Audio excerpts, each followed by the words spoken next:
eagle statues were actually the trademark for the Case Tractor Equipment Company.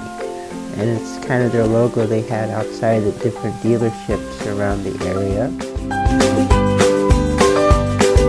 They're about 4 feet high, probably weighs 100 pounds, maybe 150 pounds. And they were the advertising logo for the Case Implement Company.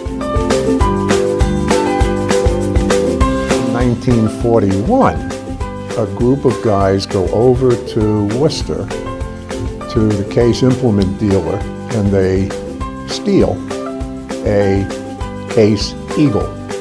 Brought it back to campus, cemented it in the ground in front of Founders Hall. The president wasn't all that thrilled. It didn't take long for the president to find out who did it. They were all suspended. Somebody else then went over to Worcester and bought the Eagle for 25 bucks, give or take.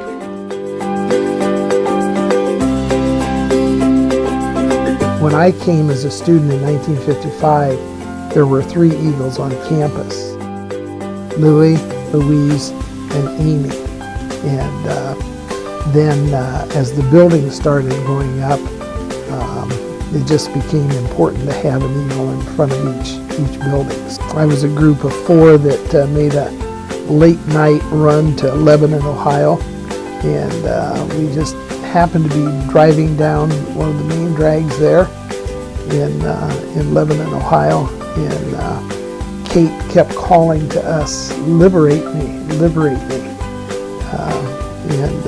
So, we just decided that this poor eagle needed to come back where all the fun was taking place here at Ashland, then college. And so Kate is our contribution to the eagles here at Ashland. Eagles then started to migrate to the campus. The first one was named Louise, the one in front of Founders Hall. She had a small crack in the top of her head, and students, through tradition, would always go up and drop a penny or change in the top of her head right before finals as kind of a good luck or wishing well, if you will. I played basketball for Ashland, and our coach, Coach Lyons, was an alumnus of Ashland as well. And so he knew about this tradition, and the night before our first basketball game every year, he'd take the entire team over. We'd walk across campus, and he'd tell us a story about Louise and the superstition, and we'd all have a penny to drop in the top of Louise for good luck for that upcoming season. Louis came over in 1944 and stood at the football stadium. 1949, Emmeline came over. Emmeline changed the nature of this because that's the first time that a faculty member was involved. They needed somebody who had a car who could drive them over to Nevada, Ohio, somewhere out on Route 30, I think. And the guy in the chemistry department took them. So now it's not just students, not just you guys stealing eagles. Now I'm getting involved as well. And so one by one, like I said, the abilities would go up over the years. The students would acquire these statues until about 1965, the large eagle statue in front of the rec center. That was donated to the university while at Ashland College by the Case Company. Old Abe had been down in Columbus. Was on top of one of their factories, on top of one of their warehouses rather. They didn't want it anymore, so they gave it to us. It came up here. The eagles that you see around campus are named after particular people, and those people have come in a variety of manners. Some of them were some of the founders of Ashland College at the time.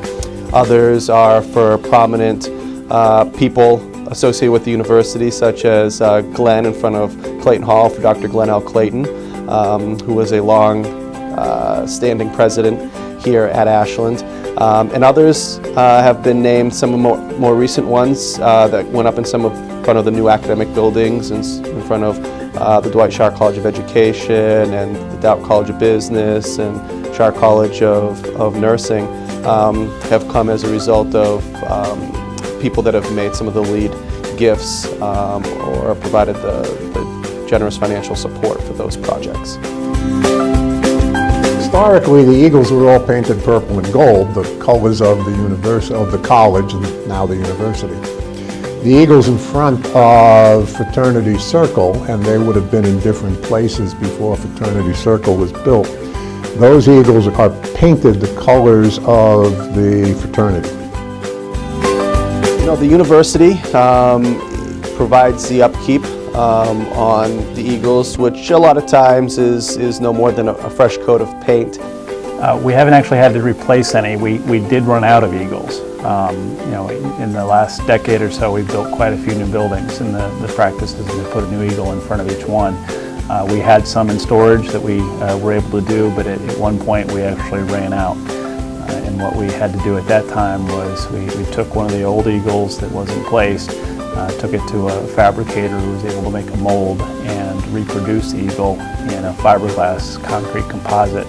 Actually, the eagle that's in front of the Dow College building is one of those new eagles. So we fortunately not have any that have been damaged or stolen in my time here, but we have needed to produce more to keep up with the additional buildings that we've added on campus.